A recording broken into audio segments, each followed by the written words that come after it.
Wednesday, February 15th. Welcome to Morning Joe. With us on set, we have veteran columnist and MSNBC contributor Mike Barnicle, political analyst and co-author of Game Change, John Heilman, former communications director for Ted Cruz's 2016 presidential campaign, now an MSNBC political contributor, Rick Tyler, along with Willie, Joe, and me. And Joe, we've got a big show this morning. It is a big show. The pace just continues to quicken. In the New York Times this morning, you actually have the head of the Special Ops Command actually telling the New York Times, our government continues to be in unbelievable turmoil. I hope they sort it out soon because we are a nation at war, and says he is worried about American instability. That is where we begin this morning. And of course, we've got a lot of people we're going to be talking to today, including my interview with Mitch McConnell yesterday in his offices, and Paul Ryan, the Speaker of the House, obviously going to be with us as well. And the fallout continues this morning from the resignation of now former National Security Advisor Michael Flynn. And the age-old question in Washington, who knew what and when? Vice President Mike Pence was kept in the dark for weeks over Justice Department concerns about the National Security Advisor. On January 15th, Pence said this on Face the Nation. On Christmas Day, he had sent a text to the Russian ambassador to express not only Christmas wishes, but sympathy for the loss of life in the airplane crash that took place. Those conversations that happened to occur around the time that the United States took action to expel diplomats had nothing whatsoever to do with those sanctions. But that still leaves open the possibility that there might have been other conversations about the sanctions. Yeah, I don't believe there were more conversations. Okay. Then, according to the White House, they found out about then Acting Attorney General Sally Yates' concerns about Flynn's conversations with the Russian ambassador on January 26th. The vice president wasn't looped in on those warnings until February 9th, kept in the dark for 15 days. The only reason Pence was informed was that because of impending media reports that was going to cast doubt on his own honesty. But here's the president aboard Air Force One this past Friday. What do you make of reports that General Flynn had conversations with the Russians about sanctions before you were sworn in? I don't know about it. I haven't seen it. What report is that? I haven't. Is reporting that he talked to the ambassador to Russia before you were inaugurated about sanctions, maybe trying to... I haven't seen that. I'll look at that. Immediately after the Department of Justice notified the White House counsel of the situation, the White House counsel briefed the president and a small group of his senior advisors. The White House counsel reviewed and determined that there is not an illegal issue, but rather a trust issue. He said, I don't know about it.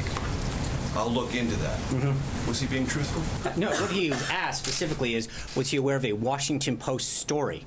He hadn't seen that at the time. Of course he was involved. I just said that he was aware of the situation right after the White House counsel informed him back in January. In his resignation letter, Flynn said the fast pace of events was to blame for his inadvertently briefing Pence and others with incomplete information regarding my phone calls with the Russian ambassador. And the White House says ultimately it came down to a matter of trust, not legal concerns. Still, earlier in the day, there seemed to be a basic disagreement within the administration over whether Flynn resigned on his own or if the president asked for his resignation.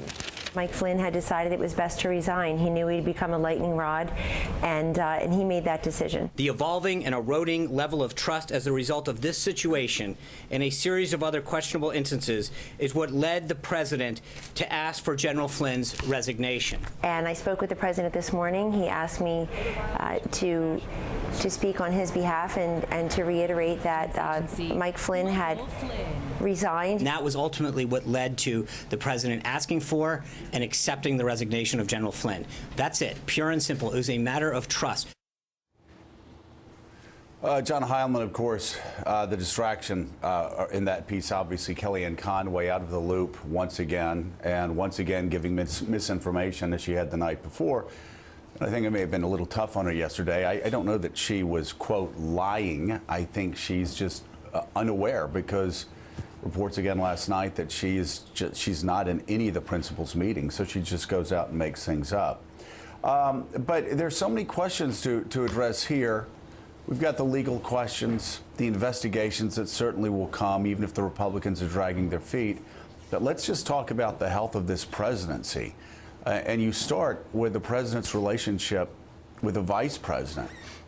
Donald Trump knew that his national security advisor lied to Mike Pence, and they continued to allow Mike Pence to be kept in the dark that he was lied about. Had the acting attorney general come over and explain to everybody in the White House but Mike Pence that Mike Pence had been lied to, and then only told the vice president of the United States what he needed to know when it was coming out in the Washington Post. Where does Mike Pence, where does the sitting vice president go from here? Well, I have no idea where the sitting vice president goes from here, except I can't imagine this early in this administration, this kind of a fundamental breach of trust at the highest level of the White House between the president and the vice president on this matter. If the vice president has the clear, rational sense of what's going on around him, that this wouldn't be maybe not irreparable, but very close to irreparable. And we're 26 days into the presidency. You've also got the question of the account that Sean Spicer gave yesterday. He just continues to beg the question of how it can be that not only was the vice president not told, but how was it that Michael Flynn was allowed to remain in his job for weeks after it was clear that he was lying to the vice president, lying to people in the administration, lying to the American people, and begging the question of whether, if this had not come out in the media, whether Mike Flynn would still be in his job today. And all of that just is also aside from the question of this explosive front page story in the New York Times today about the possibility, about the connections between the Trump administration, discussions with, or the Trump campaign and discussions with. We have a reporter on that story standing by. With Russian intelligence throughout the campaign while Russia was trying to destabilize our election. This is a moment where a profound crisis, where the wheels in this administration 3.5 weeks in are very close to coming off the wagon. Yeah, I had more than a few people tell me yesterday in making calls that that this includes much more than just the Christmas call between Flynn and the Russian ambassador. That it extends well into last summer. Yep. But the point raised here by that, what we were just talking about, is the relationship between the vice president of the United States and the Trump administration. Right. It's now been separated. It's now been bifurcated because of his lack of knowledge for nearly 2 weeks. The White House counsel knows, the president knows, other people around the president knows, and the vice president doesn't know, and he's sitting out there. That's an issue of competence. Yeah, that is an issue of competence, and it's also up to the Republicans, Mika, on Capitol Hill to get to the bottom of this and to begin investigating. And how disheartening it was to see several people on the Hill and some editorial writers say this isn't about the Russian connections. This is about leaks. And saying, boy, well, our what does it say? Have we become a national security state who spies on its own people? That actually is so separated from the context of what has happened over the past 18 months, where you have people like Paul Manafort with Russian connections running the campaign for Donald Trump. We have information, and the intel community has had information of connections between the Russians and members of Donald Trump's campaign at the very same time that the Russians are trying to fix the United States of America's election for president of the United States. Republicans and editorial writers cannot be so stupid as to pretend that they just picked on poor Michael Flynn out of nowhere. No. Michael Flynn, a man who visited Russia, had dinner with Putin, was believed to have received payments from Russia. Do you think they would have done this to Rex Tillerson? No, they wouldn't have done it to Rex Tillerson. They wouldn't have done it to James Mattis. They would not have done it to John Kelly. They would not have done it to other members of Donald Trump's cabinet. So Republicans, you can just stop that BS. Well, Republicans, and editorial at this writers, point, stop shaming yourself. Note to Stop shaming Republicans, yourself. if you haven't learned this already, you didn't learn this in the campaign. Note to Republicans, this only gets worse. This only gets worse for the country and for you and for your party. And also, bigger picture, Willie, not to underestimate the other things that are going on around this Russia issue. And this is not a Flynn issue. This is a Russia issue. And all the dots are leading up to questions about what exactly the relationship is with Russia. It's a question that cannot be let go. But you have this Kellyanne issue, which you're going to get to, Willie. You have Little Miller going on the Sunday talk shows, mischaracterizing the powers of the presidency. You have the president undermining the judiciary. You have all this misinformation being churned out by the president himself sometimes and Kellyanne Conway. This looks like the steps leading up to a total meltdown. And they didn't believe that. We got the answer to the question yesterday of when Donald Trump knew that the White House counsel told him in late January about all this, why didn't he do anything until yesterday? Why wasn't Flynn forced out till overnight yesterday? And these the other answer things was are because they important, didn't too. think Michael Flynn did anything wrong. They genuinely didn't think he broke the law. Didn't think anybody would But find look out. at the way Well, right, but everybody talks in there. They don't think lying is wrong. They don't think riffing and just kind of breaking ethical rules is wrong, because we are not seeing anybody being held accountable for And this. they viewed this report from Sally Yates to the White House counsel with great skepticism. They didn't think Michael Flynn did anything wrong. In fact, they took Because General it wasn't Flynn at out. his word when he came in and said, I didn't do anything wrong. And that's why it's been allowed to fester.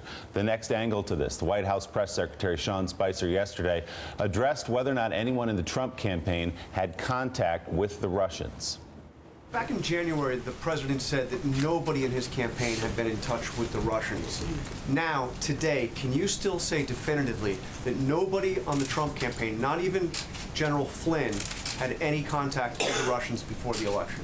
My understanding is that what General Flynn has now expressed is that during the transition period, well, we were very clear that during the transition period, he did speak with the ambassador. I'm talking about during the campaign. I don't have any. There's nothing that would conclude me that anything different has changed with respect to that time period. But this morning, a front-page New York Times piece says that is not the case. The paper claims Trump campaign aides had repeated contact with Russian intelligence in the last year of the campaign. Sourcing current and former U.S. officials, the Times reports that the information came from phone records and from intercepted phone calls. The Russian Foreign Intelligence Service tells Interfax the accusations are, quote, unfounded. Both the FBI and the White House declined to comment on the story. NBC News has not independently verified the Times' reporting. Let's bring in one of the reporters for the New York Times who broke this story, Michael Schmidt. Michael, good morning. Flesh this out a little more for us. Who exactly were members of the Trump campaign speaking to, and what were they speaking about? Well, what happened was last year, as the intelligence and law enforcement community was looking at what was going on in the election with Russia, they saw these connections. They saw people around Trump that were talking to Russian intelligence officials, and they said, this is really curious. We don't see them doing this with other countries. These are people that have that are embedded in the intelligence agency there, and why is this going on? Why is there such an extensive communication here? Indeed, some of these guys that were around Trump did business in Russia and in that part of the world, and there are a lot of intelligence folks that are part of that. But at the same time, the level of this and the extent of it was really troubling, and was one part of what the FBI has been looking at as they try and understand the connections between Trump world and Russia, which is becoming this sort of sprawling investigation. And you guys wrote in the story that the FBI and intelligence service was looking at whether or not the Trump campaign was somehow colluding with Russia as it hacked the DNC. Did you find any evidence of that? They haven't found any evidence of that, but it's not just the hacking of the DNC. It's the larger Russian campaign to influence the election, the fake news, the other stuff that was being pushed in the U.S. at the time. And was there any type of